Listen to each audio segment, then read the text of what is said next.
Assalamu alaikum wa rahmatullahi wa barakatuh. In the previous class, I already discussed joining. Today, especially, I will show you the chapter of non-finite verb, including finite verb. যেখান থেকে অসংখ্য প্রশ্ন বিশেষ বা অন্যান্য জবের ক্ষেত্রে আসে। তো ইংলিশ ওয়ার্ল্ডের এই বুক থেকে পরিপূর্ণ আপনাদের আমি এর আগে বলেছি যে আমার যতগুলো অনলাইন এবং অফলাইন স্টুডেন্টস আছে, ট্রেনি আছে, তাদেরকে এই বুক থেকে যে 10 টপিকস আছে সেগুলো আমি শো করে থাকি। প্রত্যেকটা বিষয় ধারাবাহিকতার সঙ্গে আমি ট্রেন্ড আপ করে থাকি। তো এটা হলো ফ্রন্ট পেজ। এরপর আমি জানবো এক্স্যাক্টলি এটা হলো ব্যাক পেজ। এই যে এখানে টোটাল গ্রামাটিক্যাল আইটেমটা পূর্ণ দেখানো হয়েছে। এখানে টোটালি এখানে ইংলিশ ওয়ার্ল্ডের টোটাল গ্রামাটিক্যাল আইটেমটা এখানে আছে, grammar and stroke of words পূর্ণভাবে। আজকে যে বিষয়টা আমি আলোচনা করতে যাচ্ছি কি নন ফাইনাইট ভার্ব, যেটা হলো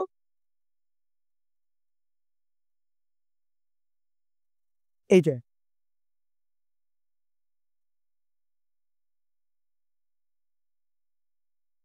তো এই হলো নন ফাইনাইট ভার্ব। এটা সিম্পল সেন্টেন্সেরই একটা অংশ। সিম্পল সেন্টেন্স তৈরি করতে গেলে আমি বলেছিলাম, অলরেডি জানিয়েছিলাম যে নন ফাইনাইট ভার্ব প্রয়োজন হয়। যেখানে নন ফাইনাইট ভার্ব প্রয়োজন হয়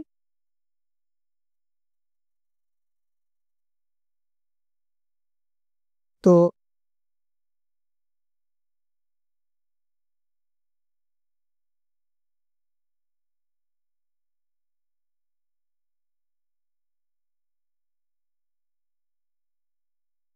আচ্ছা, এই তিনটে বিষয় আমাদের অতি গুরুত্বপূর্ণ। Non finite verb, preposition and adverb.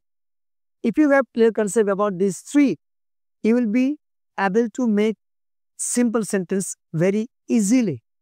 তো এই সম্পর্কে পূর্ণ অবগতি আপনাদের অলরেডি প্রিপোজিশন সম্পর্কে আপনাদের জানা হয়েছে, যেহেতু এই সম্পর্কে একটা ভিডিও দেওয়া হয়েছে সোশ্যাল মিডিয়ায়।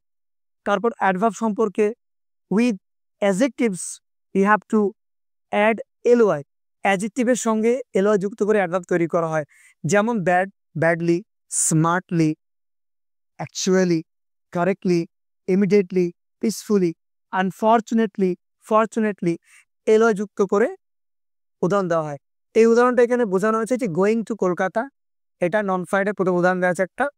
প্রথমে দেওয়া আছে কি নন ফাইডের উদাহরণ দেওয়া আছে, তবে প্রিপোজিশনের, আর তারপর দেওয়া আছে কি অ্যাডভার্বের। ঠিক আছে, এবার আপনাদের সামনে আরেকটা বিষয় যেটা বলতে চাচ্ছি যে এই যে অংশটা আমি যদি আলোচনা করতে যাচ্ছি যে এইটা মানে নন ফাইনাইট, এই অংশটা আমাদের আজকে আলোচ্য বিষয়, যে নন ফাইনাইট ভার্বস, যার বাংলা অর্থ বোঝায় অসমাপেক্ষিক ক্রিয়া। সেই সঙ্গে আপনাদেরকে এটা সম্পর্কে জানতে হবে যে ফাইনাইট ভার্ব কি। Sir, what is finite verb? Finite verb বলতে কি বোঝানো হয়? এখানে ফাইনাইট সম্পর্কে উদাহরণ দেওয়া আছে। একটু যদি আমরা নিচের দিকে তাকাই, যে এই উপরের এখানে দেখে নিই আমরা যে এই জায়গাটা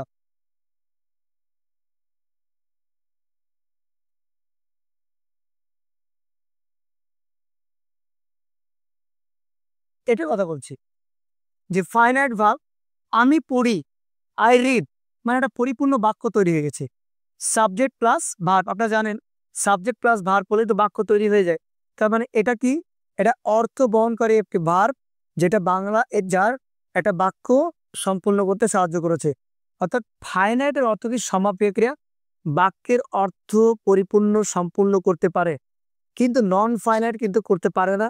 যেটা উদাহরণ দেওয়া আছে, আই টু রিড, আমি পড়তে, এ কিন্তু সম্পূর্ণ করতে পারছে না। পারছে কি? পারছে না, এর সম্পূর্ণ করার ক্ষমতা নেই। এটা এইটা বিশেষ করে এইটার কথা বলছি আমি এখানে, যে পড়তে মানে রিড, এটা কিন্তু বাক্যের অর্থ পূর্ণ করতে পারছে না, এটার কথা বলছি আমি। হ্যাঁ, এটা কিন্তু অর্থ পূর্ণ করতে পারছে না। তাহলে নন ফাইনাইট কি, যার অর্থ কি অসমাপিকা ক্রিয়া। আর একটা উদাহরণ দেওয়া আছে কি, যে টু লার্ন, শিখতে, তাই না? এই হলো বিষয় নন ফাইনাইট এবং ফাইনাইট ভার্ব। এবার এই নন ফাইনাইট সম্পর্কে আপনাদেরকে পরিপূর্ণ আজকে আইডিয়া দেবো আমি।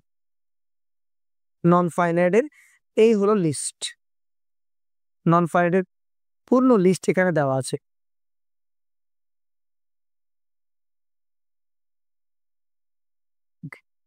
নন ফাইনাইট ভার্ব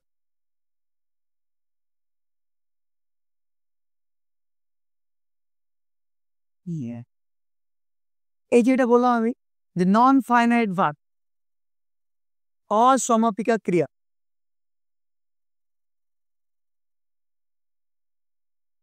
ডু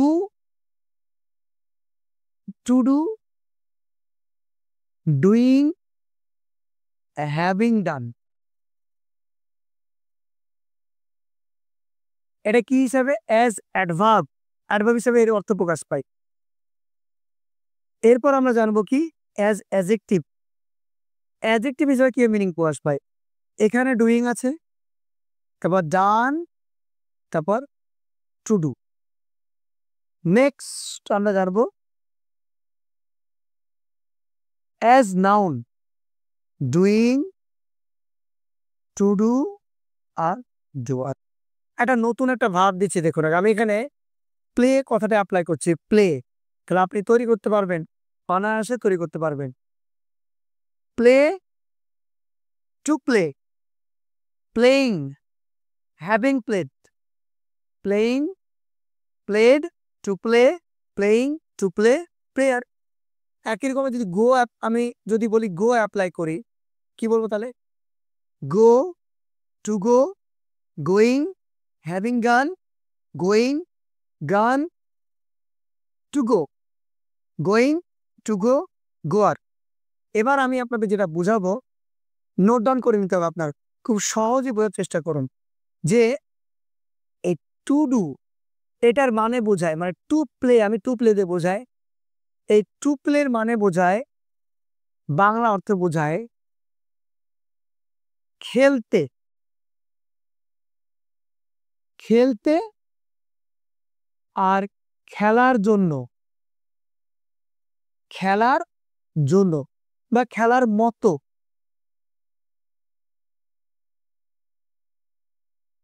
যেমন আমি যাওয়ার জন্য প্রস্তুত I am ready to go আমি খেলার জন্য প্রস্তুত I am ready to play তখন এই অর্থটা প্রকাশ পাচ্ছে বা আমি খেলতে প্রস্তুত I am ready to play তাহলে খেলতে খেলার জন্য আর খেলার মতো তাহলে এখানে আমার আমার ক্লিয়ার হয়ে গেল এটা জানা হয়ে গেল এটা জানা হয়ে গেল আবার এটা জানা তিনটে জানা হয়ে গেছে আর পড়ে থাকলো 7 এবার আমরা জানবো এটা ডুইংটা জানবো এবার ডুইংটা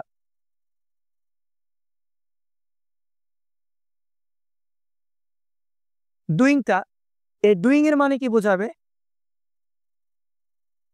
এই ডুইং এর মানে বোঝাবে মানে বোঝাবে ইয়ে মানে বোঝায় ডুইং মানে করে তাহলে গোয়িং মানে তাহলে কি হবে গিয়ে তাহলে প্লেইং মানে কি খেলে যেমন একটা উদাহরণ দেওয়া হচ্ছে কি যে going to Kolkata I will meet you Kolkata গিয়ে আমি তোমার সঙ্গে দেখা করব completing the work I will take rest কাজটা শেষ করে আমি বিশ্রাম নিব তাহলে এর মানে বোঝাবে কি মানে বোঝাবে ঠিক আছে completing the work finishing the work teaching you তোমাকে পড়ে আই উইল লিভ আমি চলে যাব তাহলে এর মানে বাংলা মানে বোঝাবে কি মিনিং বোঝায় গিয়ে দেখে চলে বুঝে শুনে অথবা অর্থ প্রকাশ পায় বাংলায় তাহলে আমার জানা হয়ে গেল এখন তাহলে আমরা জেনে নিতে পারলাম আরো 3টা পাতা জানা হয়ে গেল এটা কি এক হলো আমাদের এটা জানা হলো এটা জানা হয়ে গেল তারপর এটা জানা হলো আর এটা আর একটা অর্থ বলতে বলা হয়নি যেটা মানে হবে কি মিনিং হয় খুব গুরুত্বপূর্ণ যেটা জিরান বলা হয় জিরান কি যেমন এই স্মোকিং কজেস ক্যান্সার ধূমপান করা হয় স্বাস্থ্যের পক্ষে ক্ষতিকর বা ধূমপান ক্যান্সারের কারণ বা ধূমপান ক্যান্সার সৃষ্টি করে বা স্মোকিং ইজ এক্সট্রিমলি প্রহিবিটেড ধূমপান নিষিদ্ধ চরমভাবে নিষিদ্ধ বা swimming is a good exercise সাঁতার কাটা ভালো বা সাঁতার কাটা মিনিং হচ্ছে এখানে সাঁতার কাটা আর যে আই লাইক সুইমিং আমি সাঁতার কাটা পছন্দ করি যখন কোনো আইএনজি যুক্ত ভার্ব সাবজেক্ট এবং অবজেক্ট হবে তখন ছিল জিরান বলা হয় যেমন আমি বললাম যে রিডিং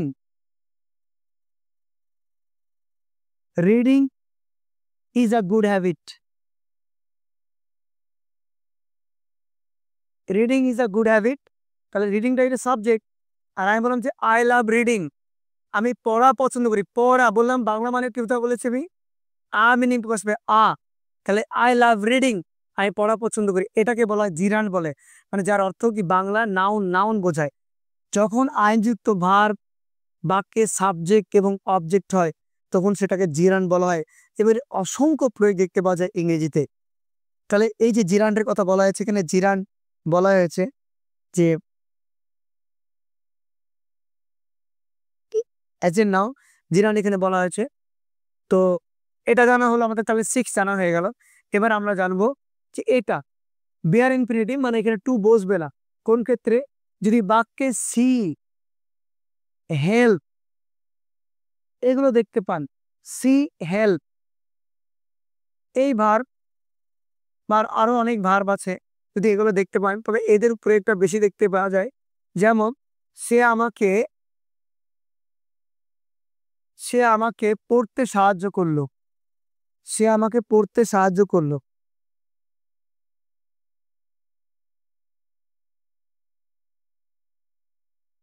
সে আমাকে পড়তে সাহায্য করলো, তাহলে হি হেল্পড মি রিড। সে আমাকে পড়তে সাহায্য করলো। এই হেল্প কথাটা থাকার জন্য এখানে আমি টু বসাতে পারবো, টু বসালে কিন্তু ভুল হয়ে যাবে। জবের ক্ষেত্রে কিন্তু এই প্রশ্নটা, বিশেষ এই প্রশ্নটা করালাম ইনফিনিটিভে, নন ফাইডে এই প্রয়োগটা ছিল যে জব এটা থাকার জন্য হচ্ছে না। আর একটা উদাহরণ দিই, আমি তাকে যেতে দেখলাম, আই স হিম গো, আমি তাকে যেতে দেখলাম। তো এখানে এটা থাকার জন্য এইটা, এই মানে সটা থাকার জন্য, এটা থাকার জন্য কি হচ্ছে, এখানে কিন্তু আমি টু বসাতে পারছি না। টু বসানো যাবে না কেন? এটা বেয়ার ইনফিনিটিভ, মানে এখানে টু বিহীন, টু বসবে না। তাহলে আমাদের 7 জানা হয়ে গেল। এবার আমরা জানবো কি, যে এটা তো আমরা সচরাচর জানি ডান পাস্ট পার্টিসিপল, এটা এমনি প্রয়োগ হয়। যেমন it is a written paper, এটা লিখিত কাগজ।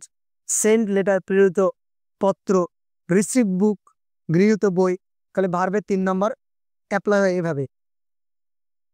আর এটার প্রয়োগটা কি, হ্যাভিং ডান। একটা উদাহরণ দিলে বুঝতে পারা যাবে যে হ্যাভিং ডান কিভাবে অ্যাপ্লাই করব আমি। হ্যাভিং ডান একটা জাস্ট উদাহরণ দিয়ে দিচ্ছি।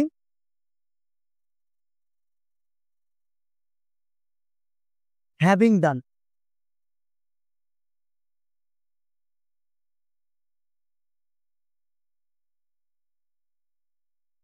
এইটার উদাহরণ দিচ্ছি আমি। হ্যাভিং ডান, যে সূর্য উঠলে আমরা কাজ করতে শুরু শুরু করব। সূর্য উঠলে, the sun having risen, the sun having risen, সূর্য উঠলে আমরা কাজ করতে শুরু করব। উই শ্যাল বা we will, will start to work, আমরা কাজ করতে শুরু করব, we shall start to work. বা কাজটা শেষ করাই, হ্যাভিং কমপ্লিটেড দ্য ওয়ার্ক, মানে এটার মানে হবে, এটার মানে বোঝায় ইলে, করলে, আর বাংলা অর্থ বোঝায় আয়। আয় মানে বোঝাবে, দুটো অর্থ প্রকাশ পায়। কাজটা করায়, বলায়, শোনায়, তখন এই অর্থ প্রকাশ পাবে, তখন এটা হয়ে যাবে। আর একটা আমাদের লাস্ট পড়ে থাকলো এটা, এটা হলো শেষের অংশ, অসংখ্য পরিধান। এটা কি, এজ এ নাউন। যে কোনো ভার্বের সাথে যদি আমি ও আর ইয়ার যুক্ত করে দিই তাহলে সেক্ষেত্রে এটা এজ এ নাউন। যেমন প্লে থেকে বললাম, প্লে থেকে প্লেয়ার। আবার বললাম রাইট থেকে রাইটার, স্পিক থেকে স্পিকার, তারপর সিং থেকে সিঙ্গার, কন্ডাক্ট থেকে কন্ডাক্টর। এভাবে ওয়ার, এয়ার, ইয়ার এগুলো যোগ করার মাধ্যমে এই এজ এর নাউনটা তৈরি হয়। এই সবগুলোই, আপনাকে যে বিষয়টা বললাম সবগুলোই হলো আপনার, এই সবগুলোই এই চ্যাপ্টার বা নন ফাইনাইটের পার্ট, নন ফাইনাইটের সম্পৃক্ত। আশা করি প্রত্যেককে বোঝাতে পেরেছি নন ফাইট সংক্রান্ত। এই নন ফাইট থেকে অসংখ্য অসংখ্য নন ফাইট থেকে বিসিএস এবং অন্যান্য জবে, স্কুল এক্সাম বলেন বা পিএসসি বলেন, যে কোনো এক্সামের ক্ষেত্রে এই নন ফাইট থেকে অনেক কোশ্চেন থাকে। এই জন্য যারা জবের জন্য প্রস্তুতি নিচ্ছে অবশ্যই আমার এই ভিডিওটি অবশ্যই এই নন ফাইট সংক্রান্ত ভিডিও দেখবে। এটার হেডিংয়ে বলাই থাকবে যে নন ফাইট সম্পর্কে পূর্ণ আইডিয়া। এই ভিডিওটা দেখে নেবে, আশা করি তোমাদের এই সম্পর্কে কোনো ডাউট থাকবে না।